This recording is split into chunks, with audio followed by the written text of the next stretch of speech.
Welcome friends. तो market में जो सीन नज़र आ रहा है वो अच्छा नहीं है और गिरावट के संकेत और दिख रहे हैं। कहाँ जाने के लिए तैयार है, ये काफ़ी खतरनाक दिख रहे हैं लेवल। इन लेवल्स को समझने की कोशिश करेंगे और करीब 2000 पॉइंट का फॉल दिख सकता है अगर उन खास इंपॉर्टेंट लेवल्स को तोड़ा जिनकी हम बात करने वाले हैं। आइए शुरू करते हैं आज का video. Before we do that, I request to go to the disclaimer as per सभी नॉर्म। जरूरत हो तो वीडियो को पॉज कर पढ़ें। देखिए, एफआईएस लगातार बेच रहे हैं। आज फिर इन्होंने यानी कि फ्राइडे को फिर से इन्होंने 3404 करोड़ का माल बेचा और ये कम है कंपैरेटिवली जो लास्ट डे थर्सडे को बेचा था। थर्सडे को उन्होंने 4888 करोड़ का बेचा था, लेकिन फिर भी खासा बड़ा अमाउंट है। 3000 से ज़्यादा का अमाउंट बहुत बड़ा अमाउंट माना जाता है। वहीं जो है डीआईएस की बाइंग गिर गई है, सबसे बड़ी प्रॉब्लम की बात जो है जिसकी वजह से मार्केट अभी गिर रही है। अगर ये जैसे बाइंग कर रहे थे वैसे ही करते रहते तो भी कोई दिक्कत नहीं, और इनको बाइंग करनी है, ठीक है। इनके पास पैसा पड़ा हुआ, मैंने कुछ वीडियो पहले बताया था आपको, करीब 2 लाख करोड़ का माल, 2 लाख करोड़ का कॉर्पस इनके पास पड़ा है जिसे इन्हें इन्वेस्ट करना है, ठीक है। And before March and they will do that. Financial year के हिसाब से चलता है। हालांकि उससे पहले ये अपनी बाइंग जो चालू रखी थी वो रोक कर दिखा रहे हैं। ये क्या संकेत है, इसको समझने की जरूरत है। इन्होंने अभी माल पब्लिक को चिपकाना शुरू कर दिया है, क्योंकि 3404 करोड़ का माल बेचा गया तो उसके अगेंस्ट में 1748 करोड़ का माल खरीदा गया bye domestic institutional investor. Foreign वाले बेच रहे हैं, घरेलू वाले खरीद रहे हैं, लेकिन घरेलू वालों ने खरीदारी कम कर दी है। वीकली बेसिस पे अगर हम देखें तो इन्होंने एफआईआईएस ने जो बेचा है, फॉरेन इंस्टीट्यूशनल विदेशी वालों ने, वो 19,637 करोड़ का माल बेचा है नेट में पूरे हफ्ते में। इसके अगेंस्ट में डीआईएस ने बाइंग करी है 14,391 करोड़। सो बाइंग बहुत बुरी नहीं है, लेकिन बीच में 5,000 करोड़ से ज़्यादा का माल जो है वो पब्लिक को चिपका दिया गया। ये बड़ा खतरनाक संकेत होता है। इसका मतलब ये होता है कि अभी मार्केट को कोई बढ़ाने वाला नहीं है। जब मार्केट बढ़ने वाली होगी तब पब्लिक से माल खींचा जा रहा होता है। सो भाई, अभी जो आप बाइंग कर रहे हैं प्लीज़ सावधान रहिए। बहुत ज़्यादा बाइंग हो रही है buy retail, but this is not the right time to buy. और अगर राइट टाइम है तो वो जिन शेयरों के लिए उनमें आप बाइंग नहीं कर रहे हैं, ये भी बता दूं आपको, प्लीज़ होल्ड योर मनी। अभी और बहुत अच्छे मौके मिल सकते हैं। अगर मार्केट को यहाँ से वापस जाना है और ये 200-400 पॉइंट आपसे छूट भी गए तो कोई नुकसान नहीं होगा दोस्त, मार्केट बहुत ऊपर जाएगी। लेकिन अगर ये यहाँ से नीचे करेक्ट होने वाली है तो यकीन मानिए इतना बड़ा करेक्शन देने वाली है कि फिर आपसे हिम्मत नहीं बन पाएगी। सो बाइंग बड़ी सोच समझ के कीजिएगा। बाकी एडवांस डिक्लाइन रेशियो भी खतरनाक थी इस बार। अगर हम बात करें तो फ्राइडे को 718 शेयर थे जो ग्रीन में बंद हुए सेंसेक्स में, और 1762 शेयर थे जो रेड में बंद हुए। अब 1762 शेयर रेड में बंद होना अच्छा साइन नहीं है। एडवांस डिक्लाइन रेशियो है उस हिसाब से तो ये खासी नेगेटिव है। अब ये देखते हैं कि कल कैसी रहती है। हालांकि मंडे को उम्मीद ये है कि मार्केट में और गिरावट आती नजर आएगी। इसकी बात हम चार्ट पे करेंगे, उससे पहले सेक्टर को समझते हैं। देखिए, सेक्टर वाइज अगर हम बात करें तो देखिए दम जो दिख रहा है वो ठीक ठाक जगह पे दिख रहा है। आईटी सेक्टर बढ़ता हुआ नजर आया, ट्रंप की जीत का असर दिख रहा है शायद कह लीजिए। तो 0.71% बढ़कर IT sector was the top gainer. Second sector की बात करें तो वो एमएनसी था, बहुत छोटा होता है। इसका वैल्यूएशन में, निफ्टी की वैल्यूएशन में बहुत ना के बराबर इम्पैक्ट है। तो अगर असल में देखें तो एफएमसीजी और हेल्थ केयर नेक्स्ट 2 सेक्टर्स बनते हैं। एफएमसीजी 0.31% बढ़ता हुआ नजर आया, हेल्थ केयर 0.22%, और उसके बाद चौथा सेक्टर था जो ग्रीन में बंद हुआ है वो फार्मा सेक्टर था 0.07%। मगर ये जो बढ़त है ना, ये बहुत कम है कंपैरेटिवली। जितना गिर गए उसके हिसाब से बढ़त, लेकिन इससे ये दिख रहा है कि जो बाइंग हो रही है ना वो इन्हीं सेक्टरों में हो रही है। मैं आपको कई बार बता चुका हूँ, ठीक है ना। ये सारे वही सेक्टर है, फार्मा, हेल्थ केयर, एफएमसीजी। मैंने बताया था आपको कि इनमें दमदार हो सकते हैं ये आगे आने वाले समय में। जो असली बाइंग के मौके मिलेंगे वो इन्हीं सेक्टरों में। इसके अलावा जो बताए हैं मैंने वो आपको एनर्जी सेक्टर बताया है। सो इन सेक्टरों में देखिए तो आज जो बाइंग हुई है ना वो थोड़ी हुई है, लेकिन थोड़ी जो हुई है वो उन जगहों में हुई है जहां उनको करनी ही है, और ये लॉन्ग टर्म बाइंग थी। तो यानी कि जो बाइंग में अभी आपको फ्राइडे को बढ़ते हुए दिखे शेयर, उनमें ही कुछ शेयर ऐसे हैं जो लॉन्ग टर्म के लिए अच्छे हो सकते हैं। बाकी अगर बात करें गिरने वाले सेक्टरों की तो देखिए, गिरने वाले सेक्टर में रियलिटी सेक्टर सबसे बड़ा लूजर था with losing 2.90%। Second top loser था मीडिया सेक्टर 2.09%। और उसके बाद अगर हम बात करें तो रिलायंस अपने आप में एक सेक्टर है, ये भी 1.68% गिरता हुआ नजर आया। हालांकि सेक्टर वाइज अगर बात करें तो एनर्जी सेक्टर था जो कि 1.51% गिरता नजर आया। और ये है वो सेक्टर जिसमें कि अच्छी खासी अपॉर्चुनिटीज छुपी हुई हैं, हिडन जेम्स यहाँ पे हैं लॉन्ग टर्म के। अगर आप इन्वेस्टर हैं तो नज़र रखिएगा। तो कमजोरी के साइन जो हैं वो मिले जुले से हैं। जिन जगहों पे बढ़त आनी चाहिए वहाँ बढ़त आई है। हालांकि उनमें से एक सेक्टर एनर्जी सेक्टर है जिसमें बढ़त आनी चाहिए थी, वहाँ नहीं आई। तो मंडे को शायद एनर्जी सेक्टर में बढ़त आती हुई नजर आए या बाइंग आती हुई नजर आए, इस पर नजर रखिएगा। बाकी के सेक्टर्स में कमजोरी दिख सकती है। अगर चार्ट वाइज देखें तो देखिए चार्ट वाइज अगर कहानी देखूँ तो भाई मेरे को ये हेड एंड शोल्डर तो दिख ही रहा है, बस नेकलाइन तोड़ने की बात है, नेकलाइन पे है। अगर आप बात करें तो मेरी समझ से अगर अब इसने 23,900 को तोड़ा तो ये खतरनाक हो जाएगा। हालांकि अगर फिर भी आप उम्मीद रखना चाहें तो 23,800 तक रख सकते हैं। 800 से जाकर भी अगर बाउंस करके वापस ऊपर आए और फिर उसके बाद 24,800 को पार कर ले, तब माना जाएगा कि भाई ये जो पैटर्न हमें दिख रहा है वो पैटर्न नहीं है, that is head and shoulder. Head and shoulder में ये एक शोल्डर बना है, यहाँ से ऊपर गया है, ठीक है, यहाँ पे एक शोल्डर बनाया, ये ऊपर गया, फिर नीचे आया, ये दूसरा शोल्डर बनाया, छोटा सा बाउंस लिया है, वापस नीचे आ रहा है, नेकलाइन को ब्रेक नहीं करा है, ये है इसकी नेकलाइन। नेकलाइन को अगर तोड़ देता है तो ये खतरनाक हो जाएगा। इस सारे सीन को आप देख सकते हैं, मैं यहाँ पे दिखाता हूँ, मैंने बना रखा है पैटर्न। देखिए ये है यहाँ पे हेड और ये है दोनों शोल्डर। नेकलाइन इसकी ये जो बनती थी पहले वाली तो ये हो गई, लेकिन नीचे से अगर हम बात करें तो ये है वो जगह जहाँ से ये शुरू हुआ है। अगर तो वो 23,900 का हम लेवल मान सकते हैं। 23,900 से थोड़ा सा ऊपर है, 930 के आसपास, लेकिन उससे पहले हम यहाँ पर अगर देखें तो ये इस लो को टच कर चुका है, 23,870 मार चुका है। सो अब अगर बात करें तो ये मेनली 23,850 का लेवल है। अगर ये टूटा तो पहला तो सीधा फॉल जो दिख रहा है वो सीधे सीधे आपको 23,400 तक तो ले ही जाएगा। 23,400 से 345 का लेवल बनता है, और अगर इसके आगे चले अगले हफ्ते तो फिर ये 22,765 है जहाँ पे सपोर्ट लेता है, और ये बहुत क्रिटिकल होगा। इस तक भी अगर करेक्शन थम जाए तो बहुत बड़ी बात होगी। हाउएवर ये जो लेवल है ना हेड एंड शोल्डर का पैटर्न, तो वो यहाँ से पहले रुक जाना चाहिए, लेकिन पहले कैसे रुक जाएगा, क्यों रुक जाएगा, उसके लिए कारण चाहिए जो अभी तक कहीं मार्केट में नहीं दिख रहा है। लेकिन अगर नहीं मिलता तब तक और ये यहाँ से नीचे चला जाता है और क्लोजिंग देता है 22,774 पे, तो फिर ये और बड़ी गिरावट है, क्योंकि फिर ये डेप्थ 1 नहीं डबल हो जाएगी ऑफ द, इसमें जो होता है ना भाई डेप्थ होती है ऊपर, जो टारगेट निकालने का तरीका है मैं उसके हिसाब से निकाल रहा हूँ, तो डबल हो जाएगा टारगेट बॉटम लाइन में। जितना फॉल यहाँ तक आएगा 2,000 पॉइंट का, फिर उतना ही मतलब और नीचे, और तब ये मार्केट ओपन हो जाएगी 21,850 के लिए, 800 या 850 के लेवल के लिए, जो कि खतरनाक साइन होगा। अगर इतनी बड़ी गिरावट आती है तो फिर मार्केट में और दिक्कत हो सकती है। हालांकि अभी डीआईएस आने देंगे ऐसा नहीं लग रहा है। तो ट्रेड कैसे करना है, ट्रेड करने के लेवल्स ढूंढ लेते हैं। मंडे से अगर हम बात करें तो देखो सिंपल सा काम कर रहा हूँ, शॉर्ट एरिया जो नो ट्रेड जोन है वो दिखाऊंगा। तो वो बनता है भाई नो ट्रेड जोन ऊपर में 24,200, ये है रेजिस्टेंस, और नीचे में सपोर्ट है इमीडिएटली 24,100। जब इसके बीच में है तो मत करो ट्रेड, या फिर स्कैल्पिंग करो, खटखट प्रॉफिट बनाओ और निकलो। लेकिन अगर इसके नीचे आता है, नीचे की तरफ बात कर लेते हैं पहले 24,100, तो भाई ये फिर ओपन हो गया। फिर उसके बाद अगली सपोर्ट जो है 24,060 तक, जो लोग ऑप्टिमिस्टिक हैं तो उम्मीद रखना चाहते हैं वो यहाँ तक रख सकते हैं। 24,060 को तोड़ा तो फिर ये नीचे आ रहा है और 23,839, 23,840 39, और फिर अगर 23,820 से 800 का लेवल है, यहाँ से बाउंस कर लिया तो फिर ठीक, नहीं तो फिर ये और बड़ी एक गिरावट देगा। ये कल ही आ जाएगी मंडे को, ऐसा नहीं कह रहा हूँ, बट आ भी सकती है। लेकिन अगर यहाँ से नीचे गए तो बॉटम लाइन ये है कि मूव क्या होगा, मूव ये होगा कि उसके बाद फिर नीचे सीधा 23,350 के पास सपोर्ट आती है। 350 से 315 का लेवल है, उससे पहले कोई सपोर्ट नहीं है, ये यहाँ तक का फॉल होगा। और अगर इसके आगे की जरूरत पड़ी तो हम बात करेंगे अगले किसी वीडियो में।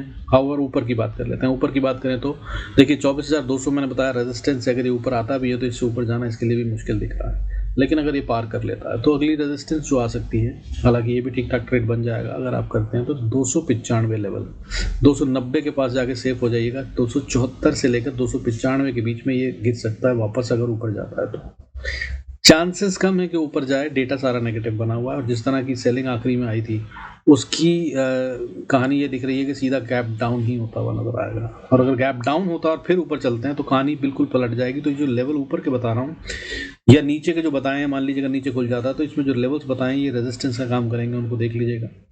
जो सपोर्ट बताई है अभी नीचे जाते हुए, लेकिन अब ऊपर आते हैं तो फिर ऊपर में ये वाली जगह जो है 24,300 तक दिक्कत है।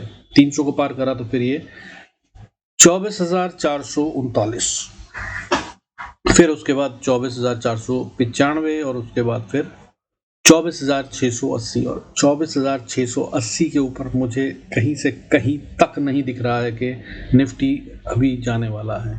ठीक है, बहुत सारी चीज़ें करता हूँ इवैल्यूएट, उनके हिसाब से बोल रहा हूँ, जिसमें ऑप्शन चेन भी है, एफआईएस का डेटा भी है, पिछली बार पैसा कहाँ लगा था, ट्रेंड लाइन्स हैं, बहुत कुछ है। ठीक है, सब कुछ मिलाकर ये जगह मुझे दिख रही है कि इससे ऊपर नहीं जा रहे हैं।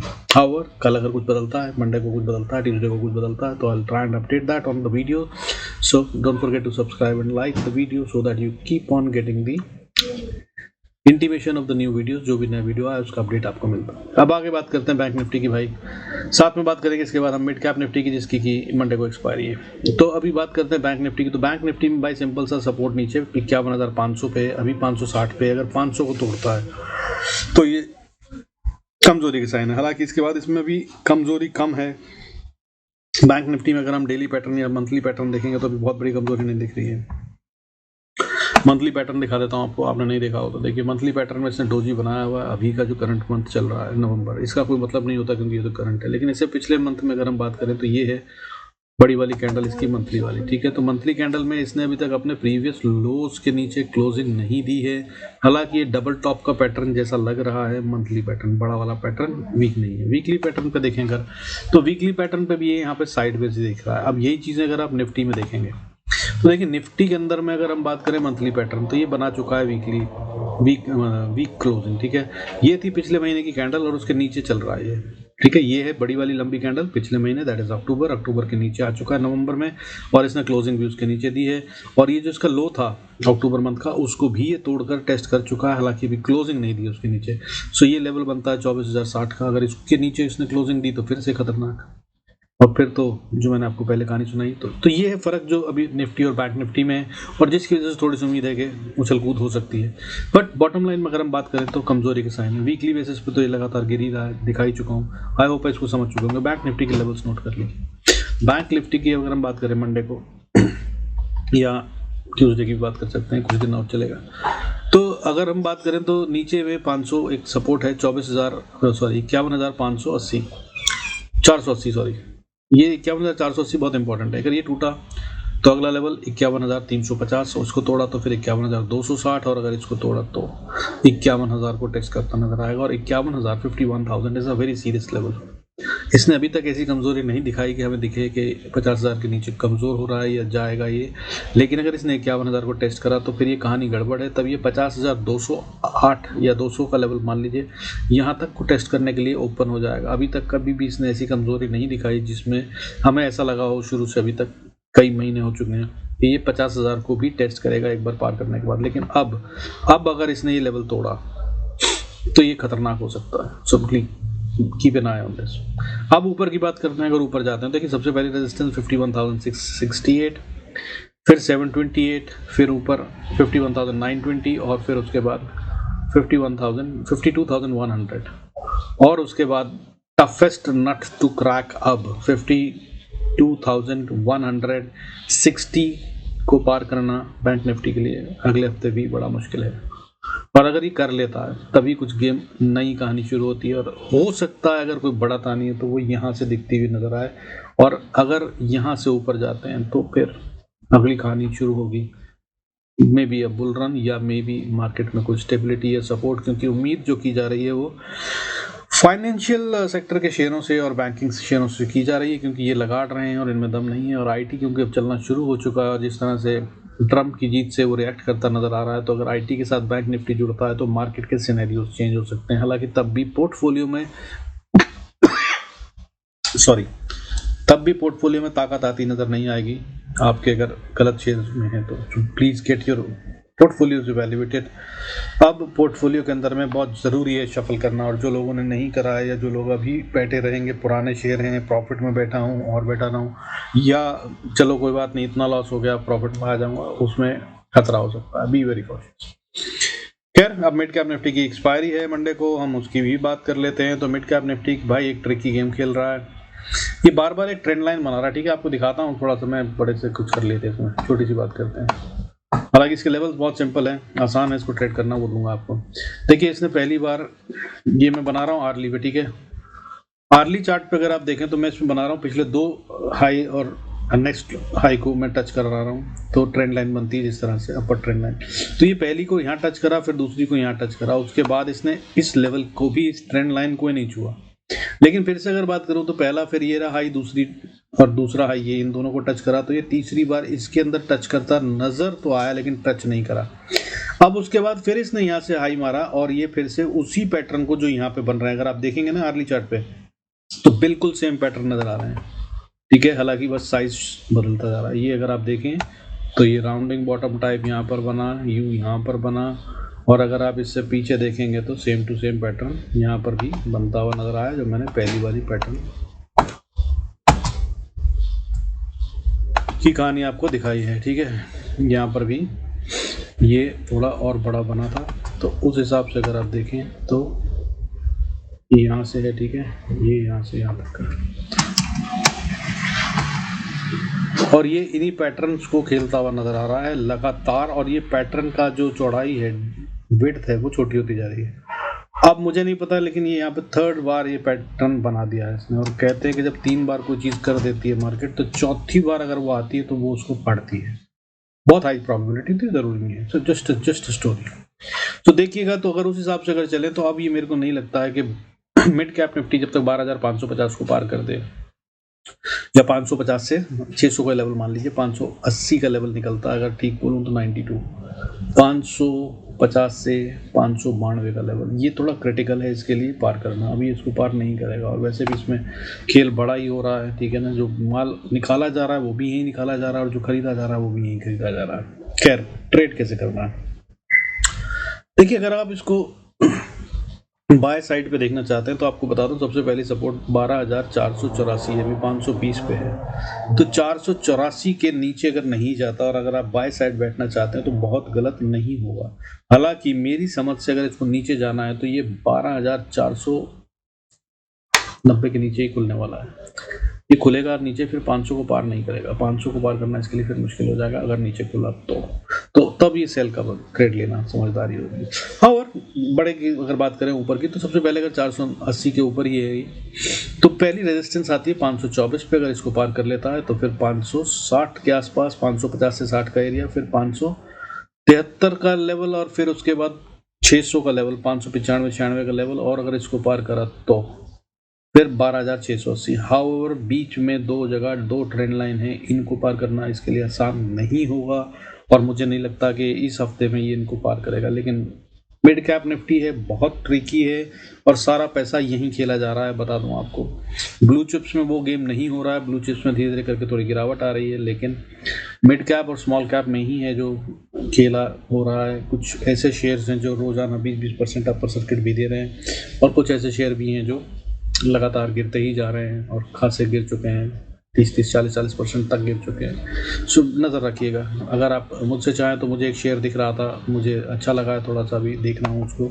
लेकिन आप देख सकते हैं उसको, वारे इंजीनियर, WAREE इंजीनियर्स। ठीक है, तो मैं इस शेयर को देख रहा था, मुझे इसके अंदर काफ़ी कुछ है जो दिख रहा है, prospect for the long term investors. आप भी चाहें तो इसको इवेल्युएट कर सकते हैं।